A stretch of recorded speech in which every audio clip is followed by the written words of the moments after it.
বলতেছে যে ভাই এই গাছটাকে কাইটেন না, আমরা এই গাছটা এই পাখিগুলো আছে ওরা মারা যাবে, আপনার গাছটা কাইটেন না। তো খুব যা ইচ্ছা তাই ব্যবহার করছে, এত খারাপ ব্যবহার করছে যেটা কল্পনার বাইরে, এবং মারামারির পর্যায়ে চলে গেছে। এখন ওরা যেহেতু বাচ্চা, ওরা যেহেতু সমাজের একটু উঁচু শ্রেণীর লোক না, ওদের কথাবার্তা কেউ শোনে নাই, না শুই না, তারা এই গাছটাকে একদম ওদের চোখের সামনে শোয়াই দিয়েছে।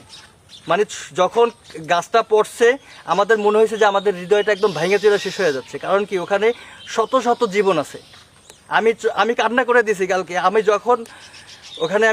আমি বরিশালে ছিলাম, আমি যখন ওরা ভিডিওটা দেখছি, দেখার পরে আমার ওই যে লাশগুলো, পাখির বাচ্চা ডিম দেখে আমার কান্না চলে আসছে। আমি সারা রাত্র ঘুমাইতে পারি নাই।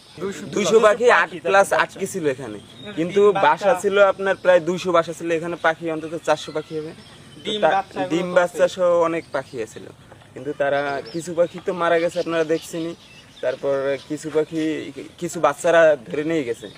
এই যে পাখি বাচ্চা ডিম এগুলো যে মারা হয়েছে, এই ব্যাপারে আসলে তারা যে কাজটা করছে এগুলো খুব অন্যায় করছে পাখিদের সাথে। আমরা সুশীল সমাজ আমরা এটা বাধা দিয়েছিলাম, কিন্তু তারা এই বাধা উপেক্ষা করে তারা এই গাছ নামাই নিয়েছে কাটিয়া।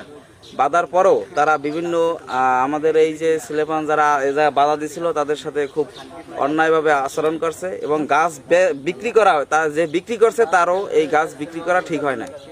আসলে এই মগরব আলী ভাই এই যে গাছ বিক্রি করছে, তার উচিত ছিল যে এই পাখিগুলো আগে যাইতো, তারপরে তার যদি একান্তই দরকার ছিল বা বলতো যে গাছ বিক্রি করা লাগবে, গাছ বিক্রি করতো। কিন্তু আবার এই যে কিনছে, সেও অন্যায়ভাবে সেই গাছ কিনিয়া তারপর এই গাছ নামাই নিয়েছে।